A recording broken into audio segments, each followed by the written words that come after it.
Thank you so much for the warm welcome, and thank you for Maria. It's such a pleasure being here. Really appreciate it. Thank you so much. I know when we were talking earlier, this is going to be an interview. You had mentioned just your heart of what happened yesterday, and you wanted to share a few words.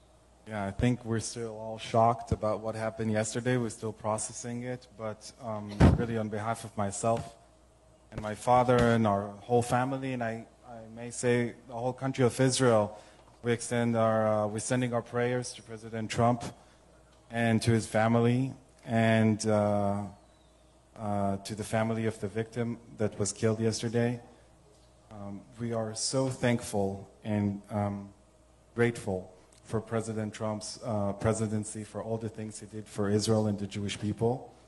And you know, we're so happy that, you know, God protected President Trump yesterday, and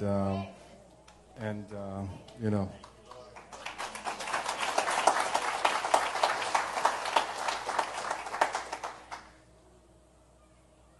We are seeing, honestly, things in America we've never seen before. Unfortunately, you all have a little more history. The incitement that we've seen against President Trump, the incitement against your father, Prime Minister Netanyahu, from progressive left, from media, Soros-funded NGOs. Can you explain what's really going on and discuss a little bit the red-green alliance, the alliance between Marxists and Islamists?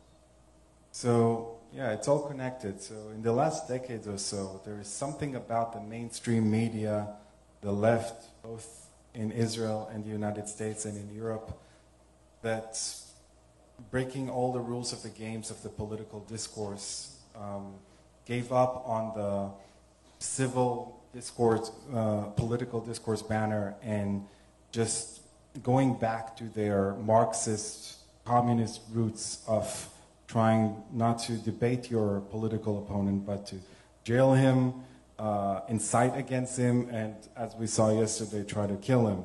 And this is very dangerous for the Western world. It's very dangerous for America. It's dangerous for liberty. We can't let it go on this way. It's happening in Israel as well, unfortunately. And it's also connected to what we saw in the last half a year or so in American colleges, this, you know, breaking down of norms, of civil norms, of etiquette, of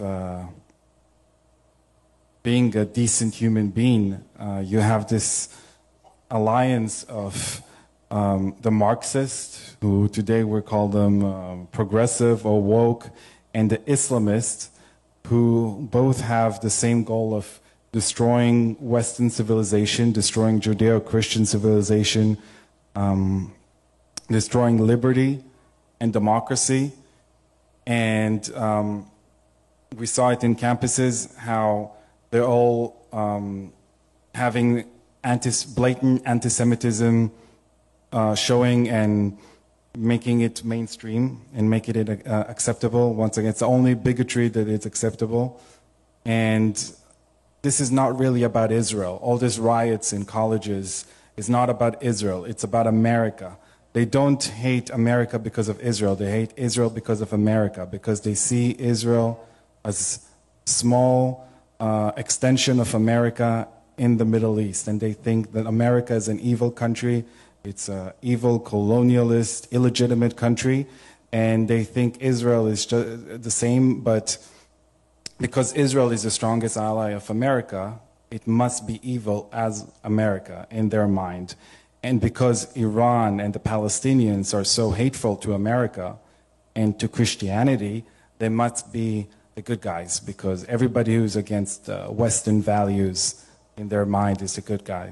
So it's all connected. It's all very dangerous, and I hope that what happened yesterday will be a wake-up call to regular Americans who are not very politically involved and are not aware of what's happening, and maybe now they will understand that this is a risk not just to far away Israel or to Republicans or something like that, but this is a risk for every American.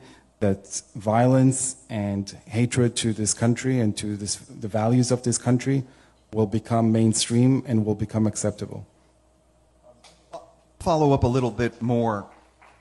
What we're seeing on the rise of anti-Semitism and anti-Israel sentiments, although we knew it was latent there in university campuses, but what we've seen since October 7th has been very unusual. The rise of anti-Semitism, hundreds of percentage points, fear of Jewish students and Jewish people in New York, in America.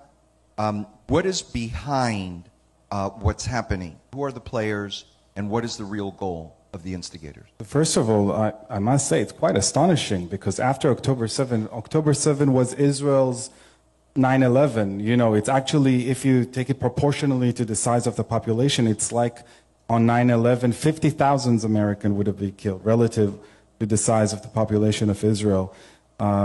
Israel was unprovocably attacked and invaded by a terror organization that had its own state in Gaza that Israel left in 2005, and invaded Israel, raped hundreds of women, and burned children in ovens, and kidnapped and murdered 1,200 people, and kidnapped hundreds more of children, of babies, of women to Gaza.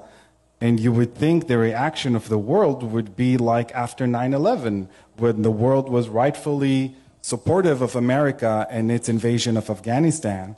In the aftermath of 9/11, the whole world united behind America. And now, when Israel experienced something like that, the first reaction was rejoicing of many people around the world.